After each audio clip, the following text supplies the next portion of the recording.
Hello everybody, today I wanted to do a kind of like a review of the Stila Aqua Glow foundation. I talked about this a little bit in my monthly favorites and I just wanted to do a video showing you how I apply it the best way that I have found, because I know I mentioned that I do not like how it looks when I use a brush.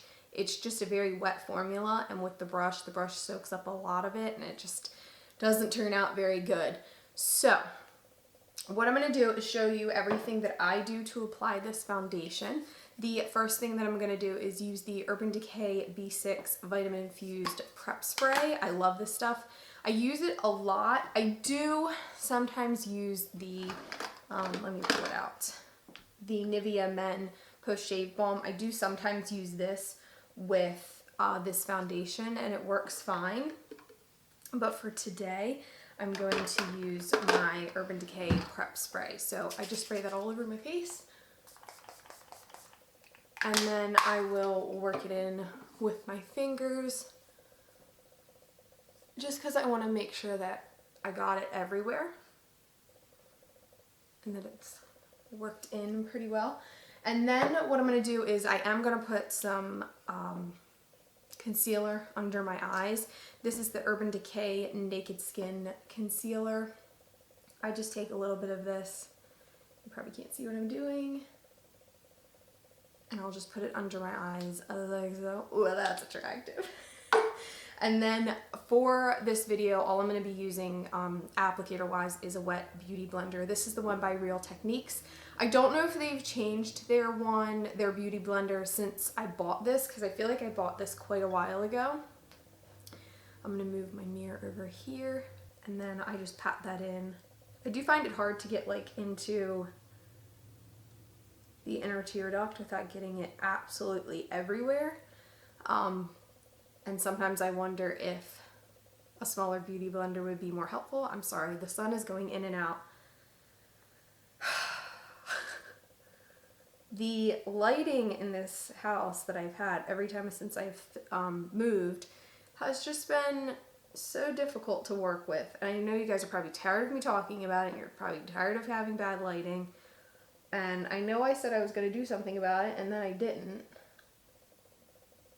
But I am trying to think of what to do. I love soft boxes, but those are expensive, so maybe not. So then once I have that blended in, I will move on to foundation. You don't have to do under eye concealer. I mean, I think a lot of people do it, and I feel like it just helps brighten me up and look a little bit more awake. Let me back up. I do shake this up, and I think it might say to do that, or maybe it does. Yeah, it does say shake well before using. Shake it up a little bit more. The color that I have is light, and I feel like that's a good match for me, at least for right now. I would assume once I start tanning, which will be very soon, this probably won't be the right shade. So I take one finger and I push the top out just a little bit. You can see I have some product there. And then I just kind of dot this all over my face until I have dots everywhere.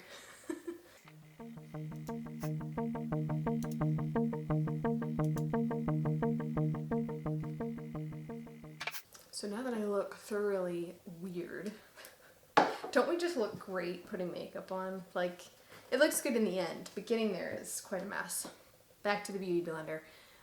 Then I just work this in all over my face, and it does take a little while. I feel like using a brush is faster. Let me move my mirror again. I don't want it in the shot, sorry guys. I didn't want, I wanted a better background, so I'm trying to work with what I've got here. But anyways, I feel like a brush is faster than the beauty blender, but with this foundation, I kind of need the beauty blender. The brush just does not work for me.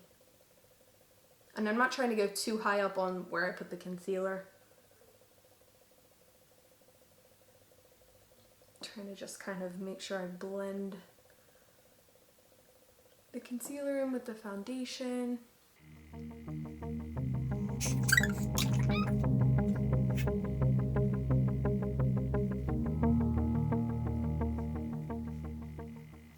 And then whatever's left over, I like to go over my jawline.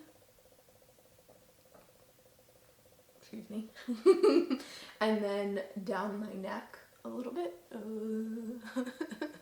don't think I can talk while I'm doing this. And I feel like this just helps to blend it down my neck. I didn't put any foundation on my neck. I'm just using what's kind of left over. And then I just blend that down like so. And I feel like this gives me just great coverage. I think it's really, really nice. All right, so then I'm left with this, and I feel like this covers up so many imperfections and just kind of smooths out my skin tone and just gives me kind of one shade, and I think it just looks a lot better. I wouldn't consider this a full coverage foundation, but definitely a medium covered foundation. I think I would call it a medium. It's definitely not light. I feel like it's a little bit better than that. And then at this point, oh, I lied. I am using a brush. Hold on a second. I forgot all about this. So what I like to do is then set it with the Rimmel, sorry, there's a glare, Rimmel Stay Matte powder. This is in transparent. And I just like to take, this brush is by Real Techniques. It's the powder brush. I love Real Techniques brushes, all of their product line. It's really nice. I just take a little bit of that and then blend it into my face. Oh, I keep getting my hair. Troubles with doing your hair first before your makeup. I normally do my makeup first, but for this video, of course, I did my hair first. I got my little sassy bun on the top. And then that just helps to set it. I feel like this foundation is, the Stila foundation is very dewy. I don't know if you'll be able to notice that on camera. I feel like now I have less of a shine on my face. And there's the sun again. Hello, sun.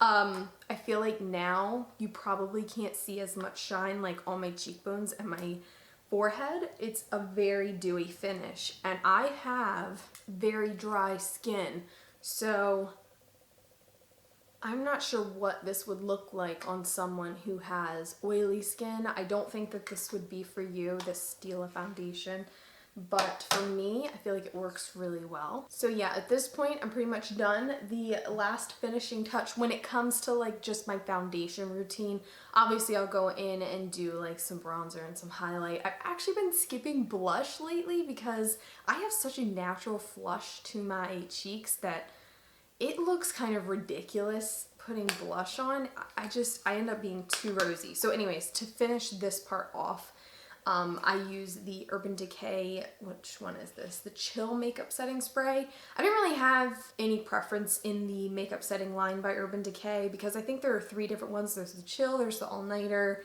and I feel like there's another one. Maybe it's just called Original, but I just shake it up a little bit and then spray it all over. And then that's it.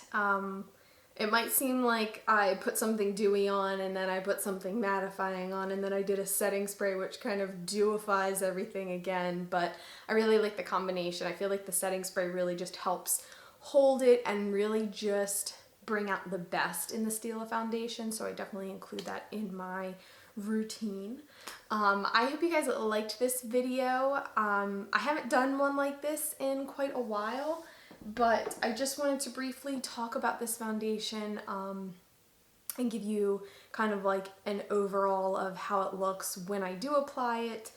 And I wouldn't consider this like light, I definitely said it's not light coverage, but I mean, it kind of feels like I'm wearing something.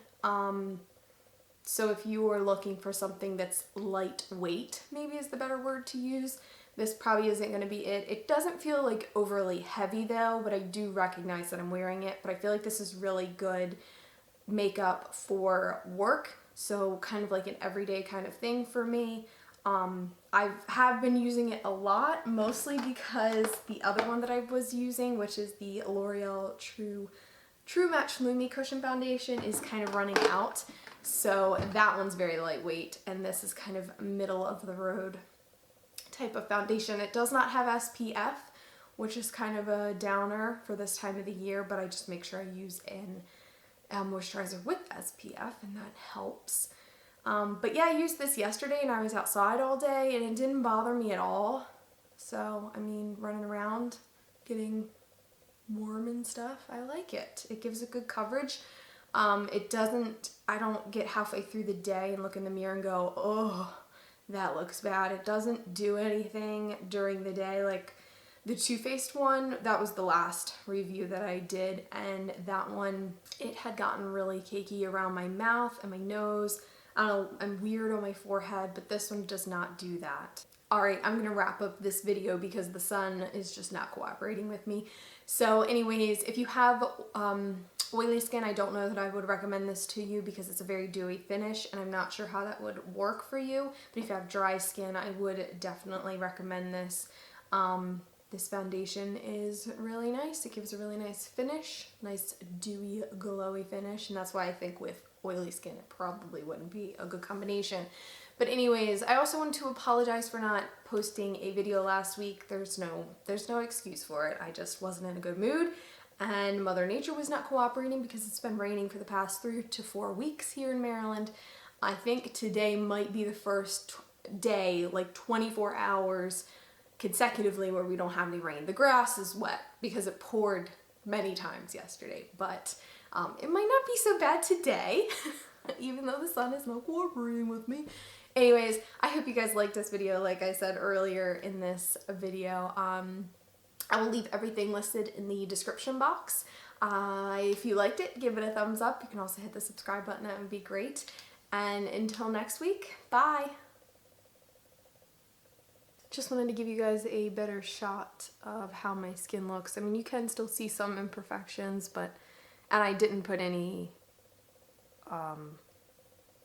concealer on any of my spots, but they're actually not that bad today. They actually look pretty good. So I feel like this just helps to even out and not look totally unnatural. I feel like it still keeps a natural look, but I like the way it looks, and it's, I don't know, it just looks good. The sun is killing me. Oh my god, go away! I look like Casper the Friendly Ghost.